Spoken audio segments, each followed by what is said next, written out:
Uy, sakto. Nagme-merienda si Gabe.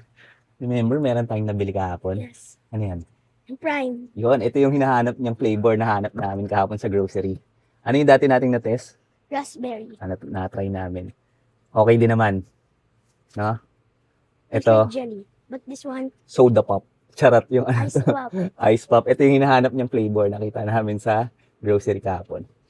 Ang ano lang dito, mahal. 100 plus, no?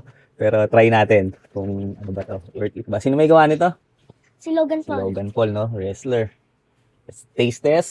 Kung okay ba tong kalokohan ni Gabe. Siya lagi nagpapabili ng Prime.